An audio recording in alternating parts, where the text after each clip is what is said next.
Tagar Indonesia Gelap tengah ramai di media sosial di tengah aksi demonstrasi yang dilakukan ribuan mahasiswa mengkritisi kinerja pemerintah.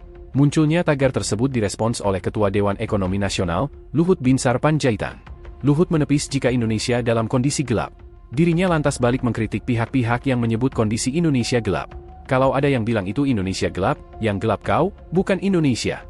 Jadi kita jangan terus mengeklaim sana-sini, ujarnya. Menurutnya, kondisi negara saat ini masih cukup baik meski sedang terjadi berbagai permasalahan. Akan tetapi menurutnya, permasalahan ini juga banyak dialami oleh negara lain. Salah satu masalah yang juga terjadi di negara lain ialah terkait isu kurangnya lapangan kerja. Bahkan, kondisi itu juga dialami Amerika Serikat.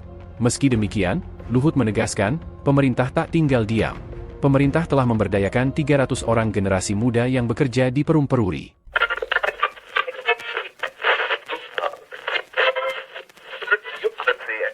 Halo, selamat datang di Radio Joki. Perkenalkan, nama saya Siva. Jangan panggil aku anak kecil, Paman.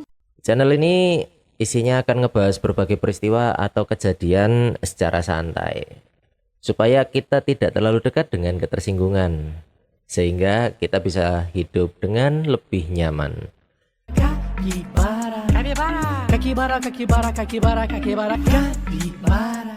Di video pertama ini saya akan ngebahas singkat tentang pernyataan Opung Luhut soal Indonesia gelap, video di awal tadi.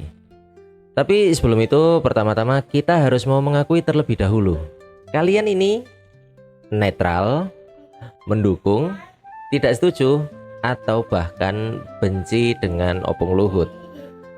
Sikap kita ini harus jelas terhadap beliau supaya kita bisa diskusi dengan nyaman. Oke? Saya kasih waktu buat mikirin sebentar. Oke, udah memastikan ya. Dan mari lanjut. Nah, menurut saya yang dibilang oleh Opung Luhut tidak sepenuhnya salah.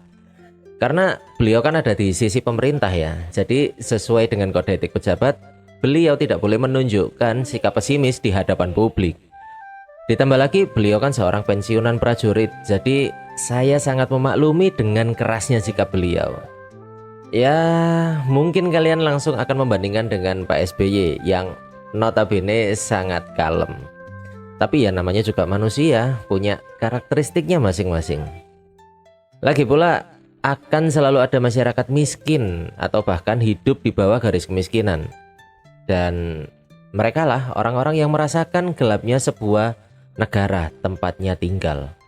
Bahkan bagi sebagian besar orang, mereka akan memiliki pemikiran bahwa dunia ini itu kejam, gelap, suram, dan segala sebutan negatifnya. Jadi nggak cuma Indonesia aja.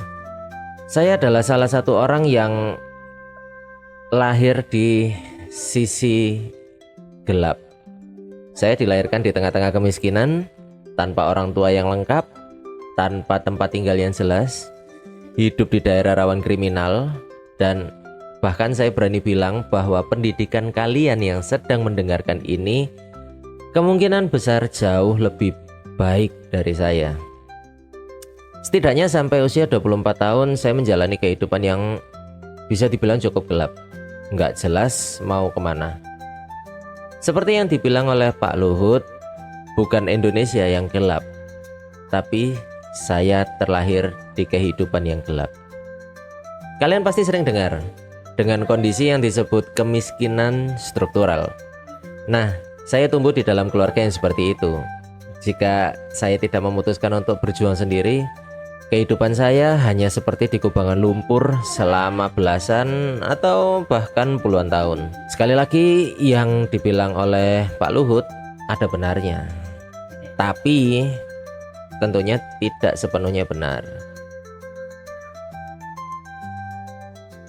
Dan hal yang saya lakukan nggak akan bisa dilakukan oleh semua orang, karena kehidupan ini begitu dinamis. Setiap orang akan memiliki cerita yang berbeda.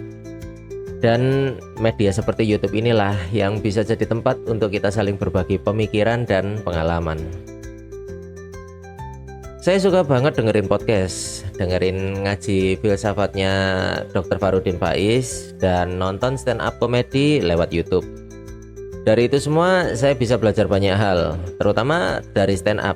yang paling sering saya tonton adalah Raditya Dika dan Panji Pragiwaksono. Bahkan saya belajar nulis dari kedua abang-abangan tersebut.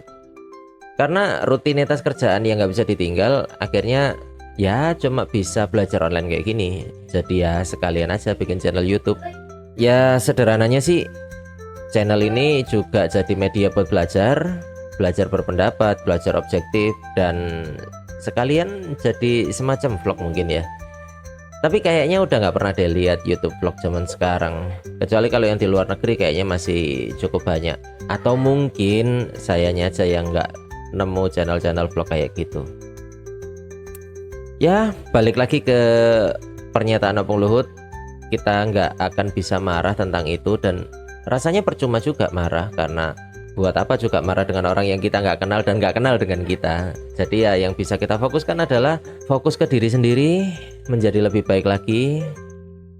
Usaha aja untuk diri kita sendiri, cari potensi terbaik kita itu apa, fokus di situ.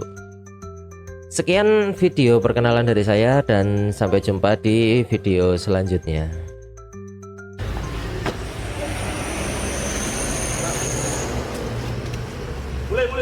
Yo, hati-hati yo.